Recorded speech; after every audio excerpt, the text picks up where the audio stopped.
ሰላም ዛሬ አይ አም ሉዚንግ ዌት የተባለ አሪፍና አስተማሪ የሆነ ፊልም አብረን እናያለን። ፊልሙ አሪፍ ስለሆነ ላይክ በማድረግ ጀምሩ።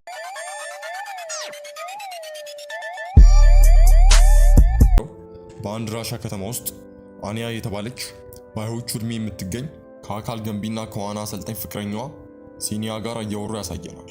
እሷ ዳቦ ቤት ውስጥ ነው የምትሰራው። ጥንዶቹ ለመጀመሪያ ጊዜ ሲገናኙ በጣም አሪፍ ቁመና የነበራት ውብ ነበረች።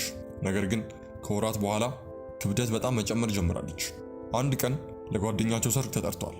አንያ ከጥቂት ወራት በፊት የነበሯትን ልብሶች እየቀያየረች እየሞከረች ነው። ይህም ግን ሊበቃት አልቻሉም። ምክንያቱም ክብደት ስለጨመረች በሰውነቷ ያለውን ለውጥ ማንም እንደማያስተውል በማሰብ ራሷን ለማሳመን እየሞከረች ነው። ዚኒያም ስለ ሰውነቷ ያውቃል። ነገር ግን ስሜቷን ላለመጉዳት ሲል ከመናገር ራሱን ቆጥቧል። አንያ ልብሶቹን ስትሞክር ልብሶቹ እየተቀዳደዱ ካስቸገሯት በኋላ በመጨረሻም የሚበቃትን ልብስ አገኘች። ዚኒያ አንያ ልብሱን ለብሳ ሲያያት ፊቱ በድንጋጤ ይወድቃል። ድሮ የሚያውቃት አንያ እንዳልሆነች ይገነዘባል።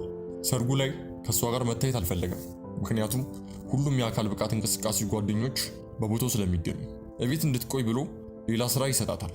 አንያም የሚሰጣትን ስራ ተቀብላ ቤቷ ቀረች። እሷም ከሷ ጋር እንዲቆይ እና አብሯት እንዲሰራ ጠየቀችው።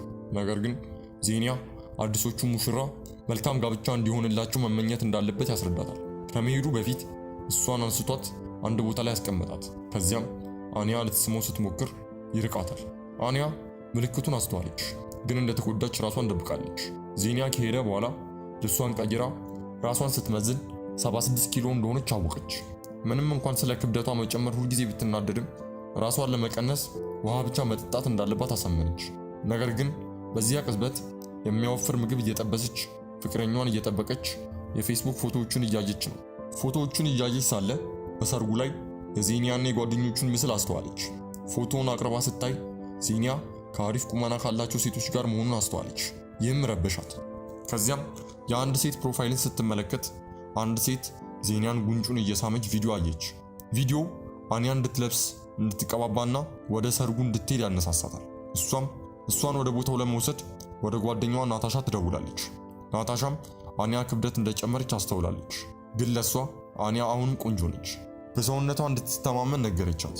አንያ ወደ ስፍራው ስትደርስ ዚኒያ ከልጅቷ ጋር ሲጨፍር አየችው። ይህም እንድትቀና ያረጋትና በመሃላቸው ገብታ መጨፈር ጀመረች። ዚኒያ በአንያ ተግባር ተሸማቋል፣ ነገር ግን መደነሱን አላቆመም። ከትንሽ ቆይታ በኋላ ጥንዶቹ ተቀምጠው አንያ መብላት ትጀምራለች።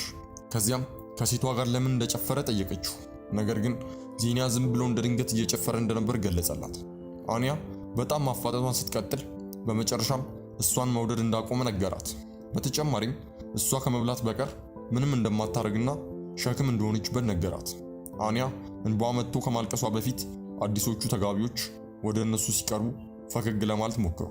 ነገር ግን ሴት ሙሽራዋ አንያ እርጉዝ መሆኗን ጠየቀቻት። ይህም አንያን ይበልጥ እንድትጎዳ ያደርጋታል። ይህን ተከትሎ ዚኒያ ተሰናብቷቸው ሄደ። በቀጣይም አንያ ወደ እናቷ ቤት የምትሄድበት አውቶቡስ ላይ ነች። ሰዎች ስለሷ ምን እንደሚያስቡ ግድ ሳይሰጣት ማልቀስ ትጀምራለች። እናቷ ዴት ላይ ያለች አንያ ወደ ቤቷ ገባች። ሰውየውም የሆነውን ነገር ተመልክቶ ብቻቸውን ለመተው ከቤቱ ወጣ። አንያ ለእናቷ ከፍቅረኛዋ ጋር በክብደቷ ምክንያት እንደተለያዩ ነገረቻት። እናቷም ወፍራም እንዳልሆነችና መቆጣጠር የማትችለው ሰፊ አጥንቶች እንዳሏት ለአንያ ነገረቻት። ንግግሩም ቀድሞ ከነበረው ስሜቷ የበለጠ እንድትከፋ ያደርጋታል። ማታ ላይ በስልኳ የዚኒያን ፎቶዎች እየተመለከተች በእናቷ ሶፋ ላይ ተኝታለች። ከጥቂት ወራት በፊት የነበራትን የራሷን ፎቶም ታገኛለች። ፎቶውን አጉልታ ስታይ ምን ያህል እንደተቀየረች አይታ አዘነች። በማግስቱ ጠዋት ከናታሻ ስልክ ተደውሎላት እንድትመጣ ተነገራት። አንያ በናታሻ በረንዳ አልጋ ላይ ተቀምጣ ከፍቅረኛዋ ጋር በመለያየታቸው ማማረር ትጀምራለች። ናታሻ ማደሪያ ቦታ እስክታገኝ ድረስ ከሷና ከባለቤቷ ዲማስ ለጥቂት ቀናት ጊዜ አብራት እንድትቆይ ነገረቻት። ጓደኛዋ አንያን ለማጽናናት ትሞክራለች። ነገር ግን አንያ ስለ ቀድሞ ፍቅረኛዋ ማልቀስና ማማረር ብቻ ነው የምትፈልገው። ዲማስ እንኳን በከተማ ውስጥ አለ የተባለች ቆንጆ እንደሆነች በመግለጽ ጥሩ ስሜት እንዲሰማት ለማድረግ ይሞክራል። ነገር ግን አንያን የሚረዳት ምንም ነገር የለም። ሌሊቱን በበረንዳው ላይ ካሳለፈች በኋላ በነጋታው ናታሻ ትመጣለች። ናታሻ ከአንያ ጋር በተመሳሳይ ቦታ ስለነበረች ጓደኛዋ ታሪክ ትነግራታለች። የልጅቷ ፍቅረኛ ክብደት ስለጨመረች እንደተለያትና ልጅቷ እንደ አንያ ከማልቀስና ከማማረር ይልቅ ወደ ጂም ገብታ በአንድ ወር ውስጥ ብቻ የቀድሞ ሰውነቷን እንዳገኘች ነገረቻት። እናም ፍቅረኛዋ በውሳኔው ተጸጽቶ አብረው እንዲመለሱ እንደጠየቃት ነገረቻት።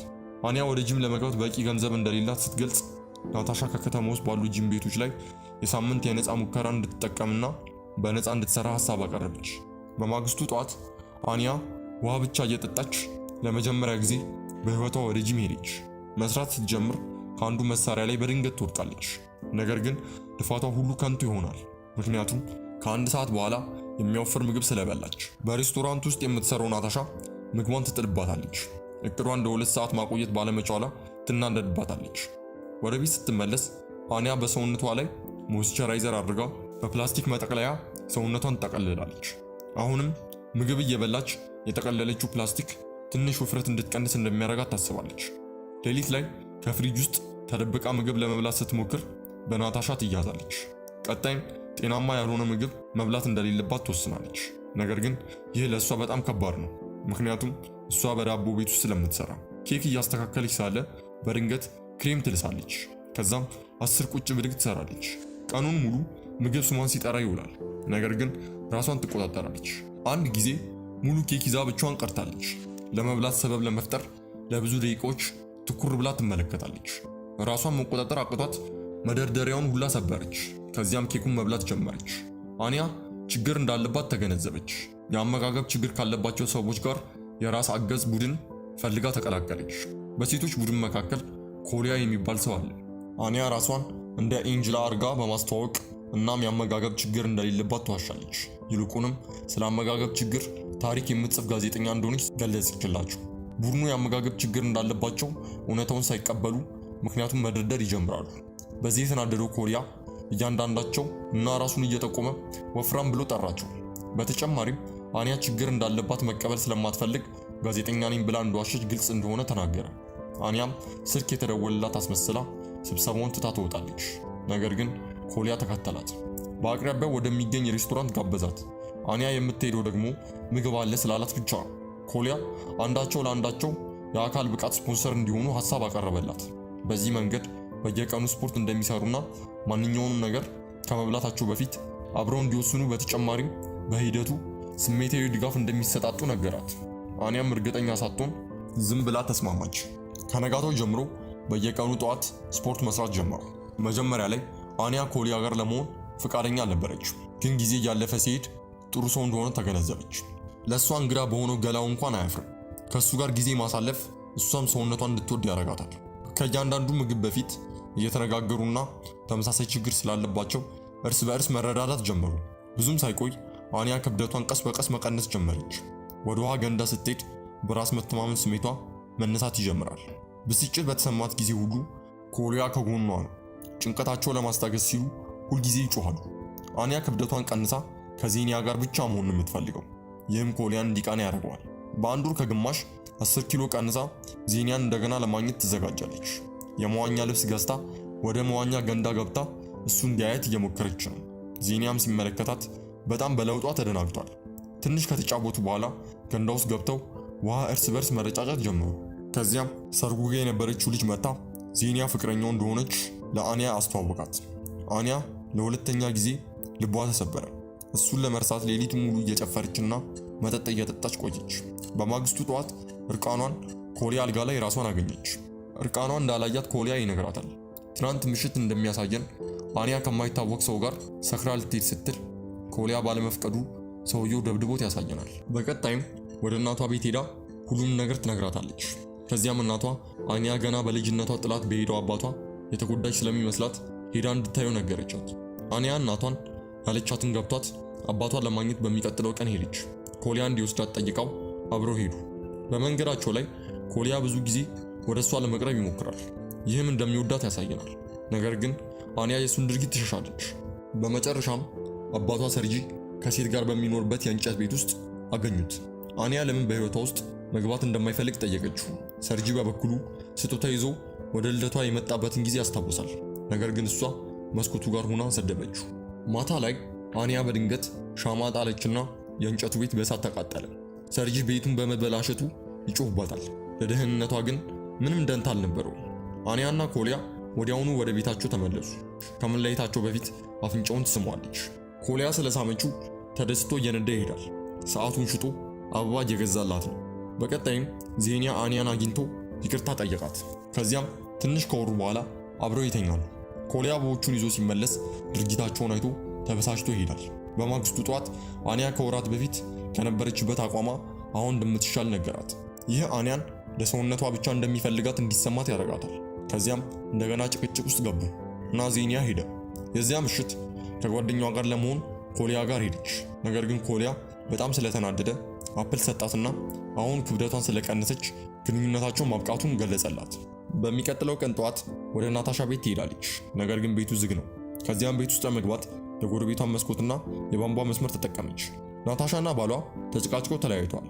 እርስ በርስ ተነጋገሩና በጣም ጥሩ ስሜት ተሰማቸው። በሚቀጥለው ቀን ሰርጂ አንያን ለማየት እንደገና መጣ እና መጥፋባት ስለነበር ይቅርታ ጠየቃት። ከዚያም በልጅነቷ ሲጨፍር እንደነበረው አሁንም አብሯት ይጨፍራል። ሁለቱ ከተታረቁ በኋላ አንያ ኮሊያን ለማየት ወደ አንድ ሩጫ ሄደች። ቀዝቃዛ ኮካ ሲጠጣ አግኝታው ካፉ ላይ ጣለችበት።